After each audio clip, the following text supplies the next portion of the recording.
What do you think the sacrifices that daddy had to make or your parents had to make to get you all of this? They took a lot of sacrifices. My dad would leave his office and come to my school just to watch me playing. Sometimes, in fact, my mom was a Navy nurse. She even left the Navy just to help support me and my siblings, because my siblings also play instruments too. What kind of instruments? Well, my older sister plays the keyboard, the violin. Oh, wow. The bass guitar. Wow. She also plays the saxophone. Okay. And then my younger brother also plays the keyboard, the drums. I taught him a little bit of saxophone. Yeah, just like that. What's your relationship with daddy like? It's a very, very strong relationship. I can see that. I mean, he got you your sax. Tell us what happened that daddy got you your first sax and how you reacted when he did. So my dad told me that when I was 9 months, that I usually just sit down in front of the TV and be listening to the music. So we went for a competition like this when I was 3, and I met somebody like, let me say 7 at that time. So I told my dad, Daddy, I can do this thing. Then he was like, okay, I'll get it for you. Oh. 2 months, I'll get it for you. So time passed again, I'll get it. Then 1 year, he now got it for me, and I was so happy. He said that he didn't get it for me on time because he was checking things about my health, if it will affect my health or anything at my age. But did you learn it before daddy got it for you? A week after, my dad got a teacher for me. Okay. Then I just started learning. I had a lot of teachers. And right now you're a teacher yourself. Yes. Sir. How did you come about that? Well, practice. And how did they reach out for you to teach them? Well, some of them were my friends, some of them my church members. So as a coach, and you have like students that you're mentoring, what do you actually want them to learn from you? Because you must want to teach them something. I would say, like, I won't exactly call them students. Okay, my bad. I'll call them like my friends. They're at your age or older? Older, some younger. Okay. But I'll call them my friends. Okay. Like, the relationship, the way we talk together, it's not really like, so when you do like this, you do like, it's not really like that. It's like, so guys, so when you want to do like this, guys, just stop that things like this now. That's the type we talk together. But all the same, what does mommy think about you being here into the competition and you playing sax? I mean, we've been talking about daddy lately. My mom, she was also supportive. Okay. Like, sometimes when my dad travels, she's the one that really supports me a lot. She would like, whenever I don't practice for about a week or 2. Sometimes she'll just tell her friends that if you have an event, you can call me, you can call my son, or all those things. Aww. So that was what kept me going. So it was just support from my parents, my friends, and my mentors. Who are your mentors? The one that I look up to the most is Jeremiah. Looking at your younger self then, what would you say to the Jeremiah of 3-year-old now?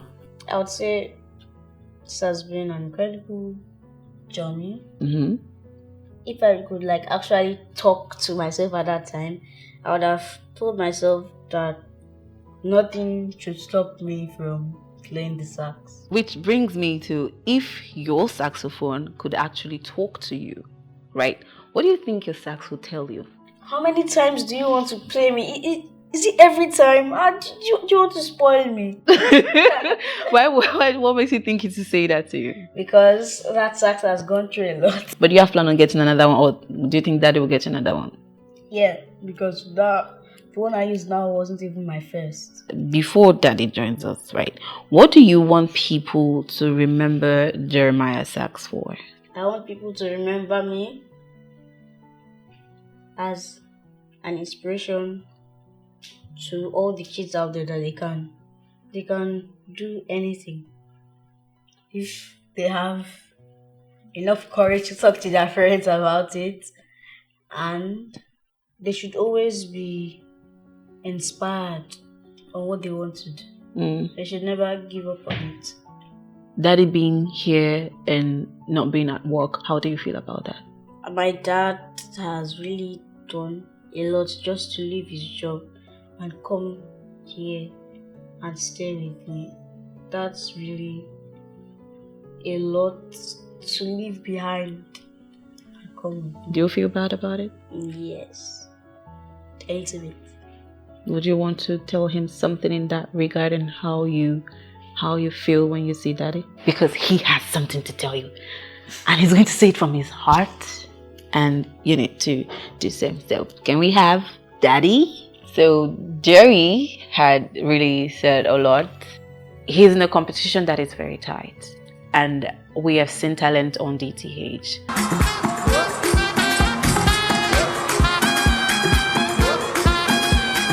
What do you have to say to Jeremiah? My dear son, I have said it to you before, and I'm still saying it again. As long as I live, I'm going to be there for you, and I will make sure that you get to the top by the grace of God. And also,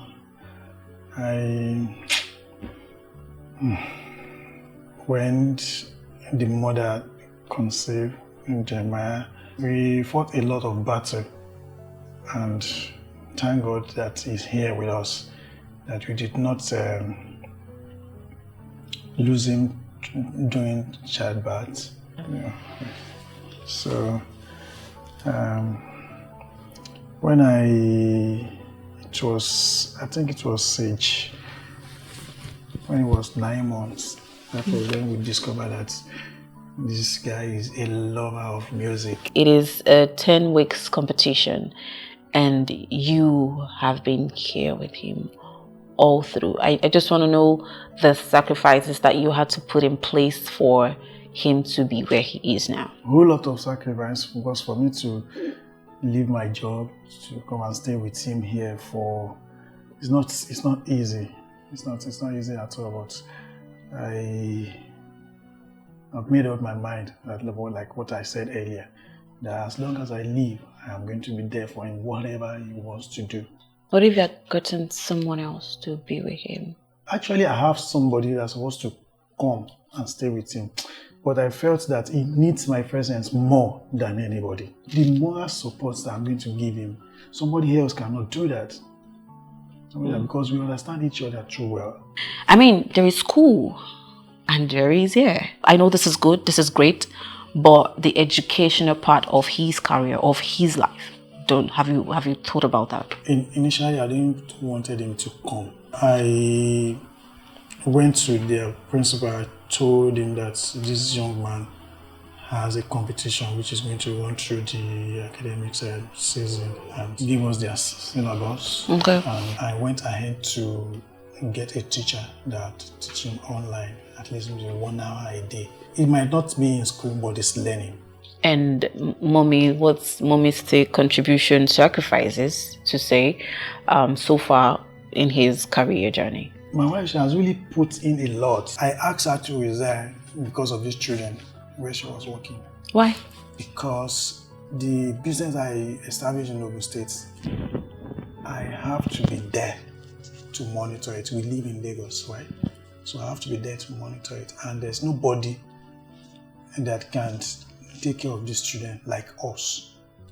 So that is the reason why we both agreed that if I have to move down to Ogun State,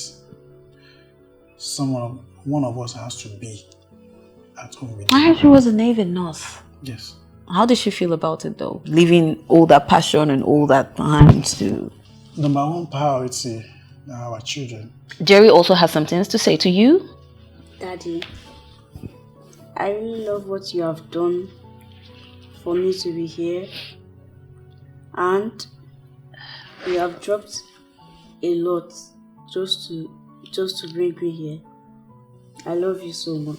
I love you, my dear son. I love you. I will always be there for you, alright? When you see him play, how does that make you feel? I feel good. I feel great. Yes, I call him my legend.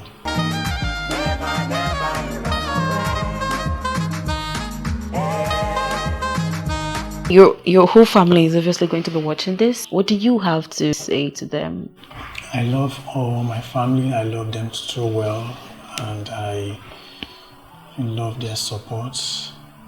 And promise, as long as I live, I will always be there for them. We should encourage our children to do other things apart from education. So guys, there you have it. You might not have the money to get all of the instrument or whatever it is, but Keaton is sure. I mean, it took Jerry's dad a whole year for him to get him the sax. It shows the amount of devotion and connection that they have as a family, and the Niger Spirit Talent Hunt is a family talent hunt show. And all we just want to say is thank you so much. You're really doing an amazing job. And Jerry, do you have anything to say to the very young chaps out there that has so much big dreams and goals and really want to achieve? I would really love you to say that. If you have something you want to do, disturb your parents.